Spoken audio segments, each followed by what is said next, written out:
আচন্না আর তার বন্ধুরা লাক্কিকে এভাবে কেন ব্যবহার করে, যদিও সে তাদের ক্লাসমেট? লাক্কিকে এত মানুষের সামনে অপমান করা হলেও বেশিরভাগ লোক সেটা দেখেও না দেখার ভান করে কেন? এটা কি কলকাতা শহরের এমন একটা কলেজ যেখানে শুধুমাত্র টাকার জোরে এমবিএ পড়তে আসে কিছু বাচ্চা? এখানে দুই ধরনের ছাত্র আছে, এক যারা সত্যি পড়াশোনা করতে আসে, দুই যারা পরিবারের টাকার জোরে 2 বছর কাটাতে আসে। রূপসা, রাহুল আর তার বন্ধুরা দ্বিতীয় দলের অন্তর্ভুক্ত।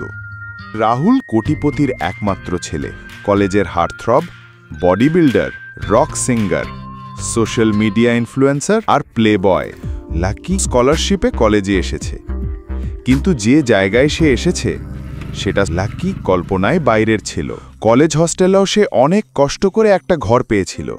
পড়াশোনার পাশাপাশি পার্ট টাইম কাজ করেই সে নিজের দিন চালাত।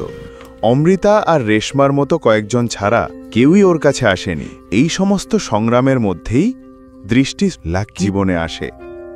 সে এমন মেয়ে ছিল না যে চারপাশের মানুষকে ভালোবাসা বা সহানুভূতি দিত। তবুও কেন সে লাক্কিকে নিজের জীবনে টেনে আনলো? এতে তার কী লাভ হলো? লাক্কি সেটা বুঝতে বুঝতেই অনেক দেরি হয়ে গিয়েছিল। তুই কি করছিস? সবাই যা খুশি করছে আর তুই চুপ করে বসে থাকিস? তুই কিছু বলবি না, আমাদেরও কিছু বলতে দিবি না? আমার সঙ্গে শুধু তোমরা দুজনই কথা বলো, আর সেই কারণেই সবাই তোমাদের অপছন্দ করে, ঘৃণা করে। কিছু করতে হবে না, আমি সব মেনে নেব। সকাল থেকে তোর কি হয়েছে?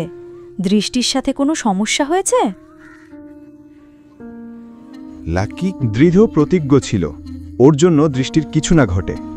কিন্তু কি সেই গোপন সত্য যা লাক্কি নিজের মনে লুকিয়ে রেখেছে? সে কেন তার সবচেয়ে কাছের বন্ধু অমৃতাকেও সেটা বলেনি?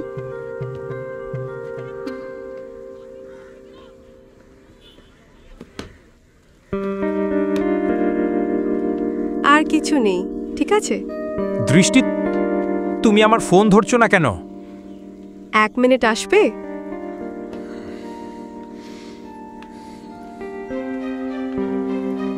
আমি কতবার ফোন করেছি জানো? ফোন ধরো না কেন? এখন তুমি আমায় বলছো এসব কথা? আমাকে এইভাবে কথা বলার সাহস কিভাবে হয় তোমার? তোমার ওই বাজে ফোন যেটা কিনেছো। দৃষ্টি, তুমি এমন ব্যবহার করছো? তুমি তো এমন ছিলে না। আমি এখন এমনই। তোমার ওই বাজে ফোন আমি চাই না। 10-15 বার চাপ দিলে তারপর অন হয়। তাহলে কি রাহুল, সমস্যা কি এটা? গতকাল রাতে তো রাহুলের সঙ্গে তুমি রুম বুক করেছিলে, তাই তো?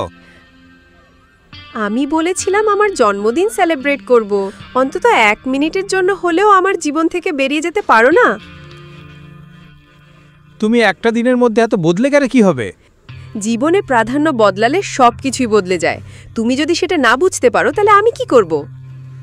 আগে যখন ও তোমাকে প্রপোজ করেছিল তখন তো তেমন কিছু বলনি। তুমি বোকা, এখনো বুঝতে পারছো না? আমি ওর প্রতি আগ্রহ দেখাইনি কারণ ওকে জিততে দিতে চাইনি এত সহজে। আমি তো তোমার মতো ছেলের পেছনে হেঁটেছি যাতে ওর ইগোতে লাগে। এই দৃষ্টি তো কারো লিস্টে থাকা মেয়ে নয়। দৃষ্টি সব সময় স্পেশাল। এখন রাহুলের সঙ্গে আমার লাঞ্চ ডেট আছে, চললাম, বাই।